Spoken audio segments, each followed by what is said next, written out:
नमस्कार, मैं हूं अंकुर। आप देख रहे हैं सत्य हिंदी। एक नजर अब तक की सुर्खियों पर। देश भर में कल 25 करोड़ से ज्यादा कर्मचारी पीएम मोदी के खिलाफ हड़ताल पर रहेंगे। बैंक, बीमा, डाक, कोयला खनन, हाईवे निर्माण और कई राज्यों में सरकारी परिवहन जैसी अहम सेवाएं कल यानी 9 जुलाई को प्रभावित हो सकती हैं, क्योंकि 10 केंद्रीय ट्रेड यूनियनों और उनके सहयोगी संगठनों का दावा है कि देश भर में कल 25 करोड़ से ज्यादा कर्मचारी हड़ताल पर रहेंगे। ट्रेड यूनियंस निजीकरण और 4 नए लेबर कोड्स के विरोध में हैं। ये केंद्र की मोदी सरकार की उन नीतियों का विरोध कर रही हैं जिन्हें वो मजदूर विरोधी, किसान विरोधी और कॉरपोरेट समर्थक मानती हैं। All India trade union Congress के अमरजीत कौर ने कहा कि 25 करोड़ से ज़्यादा वर्कर इस हड़ताल में शामिल होने वाले हैं। किसान और ग्रामीण मजदूर भी इस प्रदर्शन का समर्थन करेंगे। राहुल गांधी बुधवार को बिहार जा रहे हैं। महागठबंधन के नेतृत्व में वोटबंदी यानी वोटर वेरिफिकेशन के खिलाफ चक्का जाम करेंगे। वहीं वो श्रम संसाधन विभाग की ओर से जो श्रमिकों के खिलाफ निर्णय लिए गए हैं, इसके विरोध में भी चक्का जाम करेंगे। वो मृतक कारोबारी गोपाल खेमका के परिवार से भी मुलाकात कर सकते हैं। वो सुबह लगभग 10 बजे पटना एयरपोर्ट पहुंचेंगे और यहां से सीधे बंद में भाग लेने के लिए निकलेंगे। बताया जा रहा है कि राहुल गांधी पटना के इनकम टैक्स गोलंबर से शहीद स्मारक तक होने वाले बिहार बंद मार्च की अगुवाई करेंगे। अभिनेत्री से नेत्री बनी कंगना रनौत राजनीति को एंजॉय नहीं कर रही हैं। कंगना का कहना है कि वो पब्लिक सेवा के लिए ठीक नहीं हैं, क्योंकि वो बहुत ही स्वार्थी व्यक्ति हैं जो अपनी लग्जरी लाइफ का आनंद लेती हैं। इसके अलावा उन्हें अपने पॉलिटिकल करियर को आगे ले जाने में कोई दिलचस्पी नहीं है। कंगना ने कहा कि मैं एक सांसद हूं और ये लोग मेरे पास पंचायत स्तर की समस्याएं लेकर आ रहे हैं। वो टूटी सड़कों जैसी समस्याओं के साथ पास आते हैं और मैं उन्हें बताती हूँ ये राज्य सरकार का मुद्दा है, और वो कहते हैं आपके पास पैसा है, आप अपना पैसा इस्तेमाल करें। इस दौरान जब कंगना से पूछा गया कि क्या वो खुद को भविष्य में प्रधानमंत्री के रूप में देखती हैं, तो एक्ट्रेस ने कहा, मुझे नहीं लगता कि मैं भारत की प्रधानमंत्री बनने के योग्य हूँ, ना ही मेरे पास इसके लिए ज़रूरी जुनून या झुकाव है। सोशल वर्क कभी भी मेरे बैकग्राउंड नहीं रहा। मैंने बहुत स्वार्थी जीवन जिया है। मैं एक बड़ा घर, एक बड़ी कार, हीरे से जुड़ी हुई ज्वेलरी चाहती हूँ। मैं अच्छी दिखना चाहती हूँ। मैंने इसी तरह का जीवन जिया है। मुझे नहीं पता कि भगवान ने मुझे किस उद्देश्य से चुना है, लेकिन मैंने अपने जीवन को इस महान बलिदान के रूप में नहीं देखती हूँ। मुझे इस तरह का जीवन पसंद नहीं है। मेरे अंदर ये नहीं है। बिहार के पूर्णिया में सोमवार को एक ही परिवार के 5 लोगों की लाशें मिली। सभी को बुरी तरह से पीटने के बाद डीजल डालकर जिंदा जला दिया गया। पुलिस अधिकारियों ने बताया कि एक ही परिवार के 5 लोगों की डायन बताकर हत्या कर दी गई। पूर्णिया के डीआईजी प्रमोद कुमार मंडल ने बताया कि इस मामले में अब तक 2 मुख्य अभियुक्तों समेत 3 लोगों को गिरफ्तार किया गया है। समाचार एजेंसी एनआई से बातचीत में प्रमोद मंडल ने कहा, 21वीं सदी में ऐसा हो सकता है, इस पर कोई विश्वास नहीं करेगा। रामदेव महतो के परिवार का एक बच्चा बीमार था, उसे ठीक कराने के लिए मृतकों पर दबाव डाला गया। उन्होंने कहा कि जब वो ठीक नहीं हुआ तो परिवार के 5 लोगों को वहीं मार दिया गया। घटनास्थल पर 40 से 50 लोग मौजूद थे। पुलिस का कहना है बाकी अभियुक्तों की तलाश में छापेमारी जारी है। पूर्णिया के एसडीपीओ पंकज कुमार शर्मा ने बताया कि ऐसा माना जा रहा है कि इस हत्या का संबंध जादू टोने और तंत्र मंत्र से है। जानकारी मिली है कि मृतक परिवार पर जादू टोना करने का आरोप लगाया गया था। बिहार के मुख्यमंत्री नीतीश कुमार ने आगामी विधानसभा चुनावों से पहले एक महत्वपूर्ण घोषणा की है।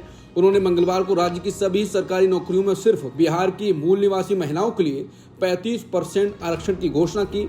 ये फैसला पटना में आयोजित एक कैबिनेट बैठक में लिया गया, जिसकी अध्यक्षता खुद मुख्यमंत्री ने की। नीतीश के इस कदम को बड़ा चुनावी दाव माना जा रहा है, लेकिन अब जब 3 महीने चुनाव में बचे हैं तो नीतीश कितनी महिलाओं को नौकरियां दे पाएंगे?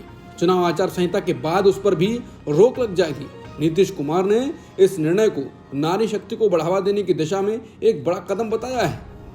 ठाणे के मीरा भाईंदर इलाके में भाषा विवाद को लेकर व्यापारियों के विरोध प्रदर्शन के जवाब में प्रदर्शन कर रहे मनसे कार्यकर्ताओं को पुलिस ने हिरासत में ले लिया।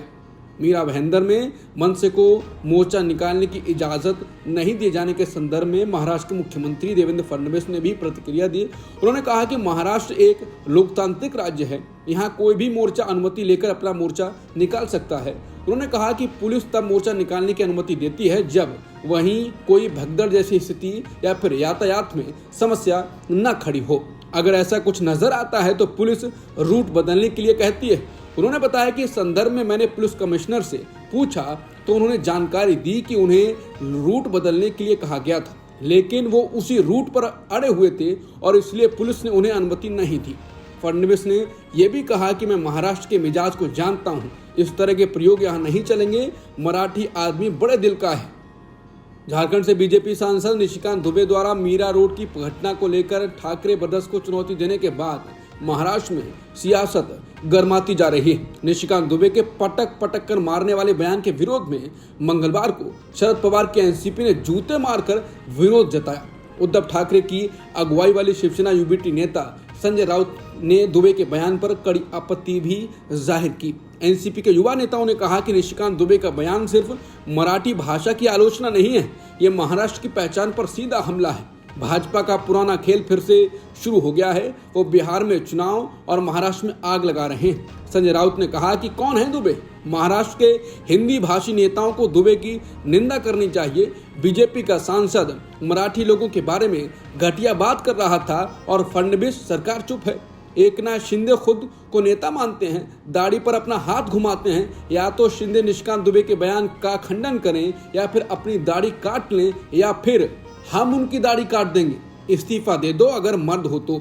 बता दें निशिकांत दुबे ने एमएनएस और शिवसेना उद्धव गुट को खुली चुनौती देते हुए कहा था कि अगर आप में हिम्मत है और हिंदी बोलने वालों को मार सकते हो तो जाकर उर्दू, तमिल और तेलुगु बोलने वालों को भी मारो। अगर खुद को इतना बड़ा बॉस समझते हो तो महाराष्ट्र से बाहर आओ, बिहार, उत्तर प्रदेश और तमिलनाडु में जाओ, तुम्हें पटक पटक कर मारेंगे।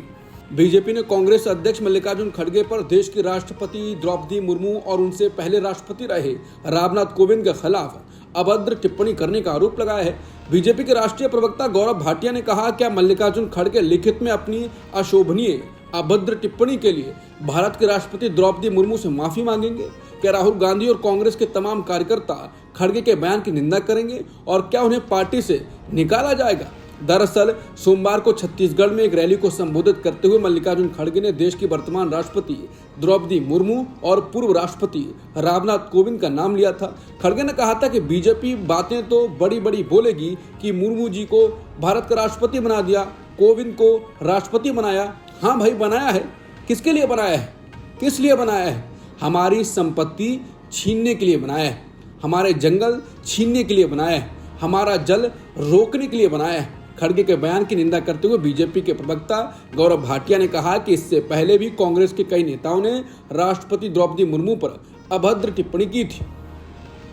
जमीयत उलेमा हिंद के अध्यक्ष मौलाना अरशद मदनी ने उदयपुर में टेलर कन्हैयालाल साहू की हत्या पर आधारित फिल्म उदयपुर फाइल्स की रिलीज रोकने के लिए दिल्ली हाईकोर्ट का रुख किया है।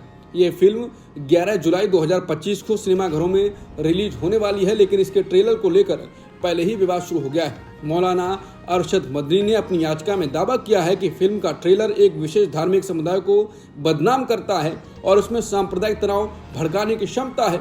याचिका में कहा गया है कि फिल्म में कोर्ट की कार्यवाही एक मौजूदा मुख्यमंत्री के पक्षपातपूर्ण बयान और पूर्व बीजेपी प्रवक्ता नूपुर शर्मा के विवादित बयानों का जिक्र किया गया है, जिसके कारण 2022 में सांप्रदायिक हिंसा भड़की थी और कन्हैयालाल की हत्या हुई थी। इसमें पूरे समुदाय के लोगों को ही हत्यारे के रूप में पेश किया गया है। याचिका पर बुधवार को सुनवाई हो सकती है।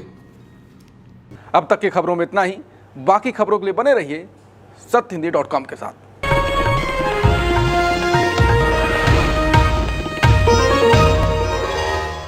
Copyright disclaimer under Section 107 of the Copyright Act 1976. Allowance is made for fair use for purposes such as criticism, comment, news reporting, scholarship, and research.